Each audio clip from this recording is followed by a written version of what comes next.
We return to Premier League action on Sunday as we take on AFC Bournemouth at Tottenham Hotspur Stadium. Here's all the key information you need ahead of the game. What time is kickoff against Bournemouth? The game kicks off at 2 p.m. UK. With just 11 matches to go, Tottenham Hotspur still finds itself in the bottom half of the Premier League table by a decent margin.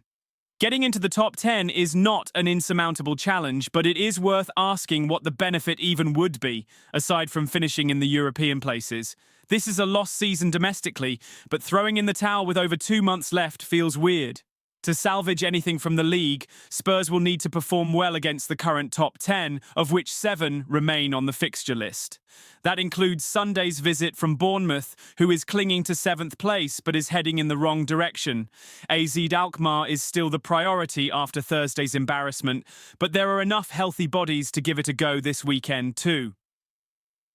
Bournemouth was a pleasant surprise near the top of the table, but has drifted back in recent weeks. A top 3 defence, 32 goals allowed, has fueled this run, and the Cherries are 4th in XGD, showing this season is not a fluke. However, 3 losses in their last 4 matches, with a total of 1 goal scored in those defeats, show the club might be running out of gas. The Cherries did only need 1 goal to take down Spurs at the Vitality, though. December's 1-0 win could have been even more lopsided, with a 3.5 to 0.9 XG line indicating just how tilted the contest was. This was a day where Ange Postecoglou was forced to start Ben Davies and Radu Dragusin at centre-back, before Archie Gray replaced an injured Davies.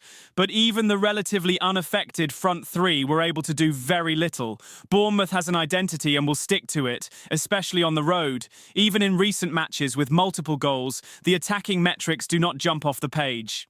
The Cherries will wait for the counter and succeed at a high rate, perhaps willing to earn some set pieces, which is how the winner was scored in the reverse fixture. The Spurs defence is thankfully healthier this time around, but it will require an engaged 90 minutes with potentially limited but dangerous opportunities awaiting. The flip side is Bournemouth's recent poor form has come from a leaky defence. Tottenham struggled to control the middle of the pitch in December, and indeed that has remained a challenge, whether it is Dejan Kulusevski, James Maddison, or even Lucas Bergvall taking on the central responsibility. The Spurs playmakers need to find ways to get the ball into the box. There are goals to be had if the attack is fluid, but often this feels like a difficult ask. Thursday's limp effort against AZ was a familiar tale, with Tottenham showing very little creativity or directness with the ball. It is frustrating to have a lineup full of youthful players like Bergvall, Mathys Tel, Wilson Odobert and Brennan Johnson, in addition to DJ Spence and Destiny Udogie, unable to consistently show an ability and willingness to attack with speed and put the defence in a difficult position. On Sunday, this will be the test again. Good defences are not going to just give away results, and Spurs seemingly have the pieces in place to generate something.